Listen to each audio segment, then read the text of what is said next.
সবসময় একই রকম ইফতারি খেতে ভালো লাগে না। তার জন্য বলতেছিল আজকে একটু অন্য কিছু করার জন্য। তাই আজকে হচ্ছে আমি ঝটপটি একটু অন্যভাবে খিচুড়ি রান্না করে নিলাম। তো হ্যালো, আসসালামু আলাইকুম। আশা করি সবাই অনেক বেশি ভালো আছেন, সুস্থ আছেন। তো আজকে আমি খুবই অল্প টাইমে ঝটপট কিভাবে খিচুড়ি রান্না করি সেটাই আপনাদের সাথে শেয়ার করব। তো এখানে হচ্ছে আমি কিছুটা কাঁচামরিচ একটু থেতো করে দিয়েছি আর ৩ টা কাঁচামরিচ এরকম আস্ত চিড়ে মানে অর্ধেকটা চিড়ে দিয়ে দিয়েছি। আর এখানে হচ্ছে একটু পেঁয়াজ কুচি দিয়ে দিলাম। বেশি করে পেঁয়াজ কুচি দিয়ে দিচ্ছি। তো এই খিচুড়িটা এভাবে রান্না করে খেলে অনেক বেশি মজা লাগে। তো আমি সম্পূর্ণটাই আমি আমার মতো করে করতেছি। আর এভাবে রান্না করার পরে খিচুড়িটা কিন্তু অসম্ভব মজা হয়েছিল। তো নরমালি খিচুড়িতে আমি হচ্ছে কিছুটা আস্ত রসুন দিয়ে থাকি।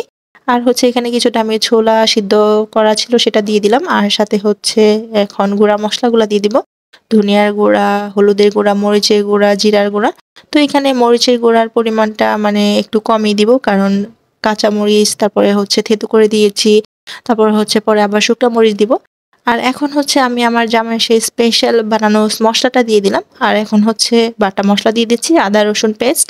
ওর সাথে কিন্তু আবার পরিমাণ করে আমি লবণও দিয়েছি আর হচ্ছে আস্ত গোটা মসলাও দিয়ে দিয়েছি। সাথে তেজপাতা দিয়ে দিলাম। এখন হচ্ছে পরিমাণ মতো তেল দিয়ে খুব সুন্দর করে এখন এটাকে হাতে মিক্স করে মাখিয়ে নিব।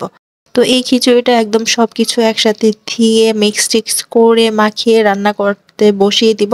তো এইভাবে খিচুড়িটা রান্না করার পর এত টেস্টি হয়েছিল যা কি বলবো আসলে অনেক মজা হয়েছিল। তো এই পর্যায়ে আমার কিন্তু একদমই টাইম শর্ট অলরেডি ৫:৩০ বেজে গেছে।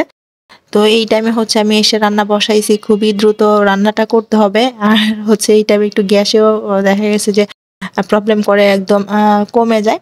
তো এইদিকে হচ্ছে খিচুড়িটা আমার হয়ে গেছে। তার মধ্যে পরিমাণ মতো একটু ধনেপাতা দিয়ে দিলাম দেখলেনই তো। আর হচ্ছে এদিকে আমি একটু বাগার দিব।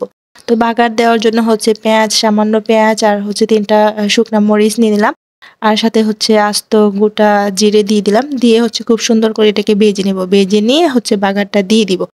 তো এই খিচুড়িটার মধ্যে এভাবে বাঘাটা দেওয়াতে টেস্টটা আরো বেশি বেড়ে যায়।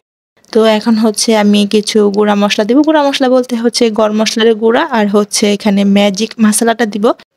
২ টা প্যাকেট দিয়ে দিয়েছি। তো আসলে ঠিক তাই একই রকম ইফতারি ছোলা, পেঁয়াজু, ভাজা পোড়া একই ইফতারি বারবার প্রত্যেকদিন খেতে আসলে খুব একটা ভালো লাগে না। মাঝে মধ্যে একটু অন্য কিছু করতেও ইচ্ছা হয় বা অন্য কিছু করলে খুব খেতেও ভালো লাগে। বা করতেও ইচ্ছে করে আরকি। রোজা রেখে দেখা যায় এটা খেতে ইচ্ছে করে, ওইটা খেতে ইচ্ছে করে। কিন্তু ইফতারির পর আর আসলে এতটা খাওয়া হয় না। কিন্তু সারাদিন মনে হয় যে অনেক কিছুই খাওয়া যাবে। তো যাই হোক আমার রান্নাটা কমপ্লিট। আমি তুলে ফেলেছি। এখন সব শেষে পরিবেশন করার আগে আমি উপর দিয়ে হচ্ছে একটু ঘি দিয়ে দিলাম। দিয়ে হচ্ছে এখন পরিবেশন করে নিব।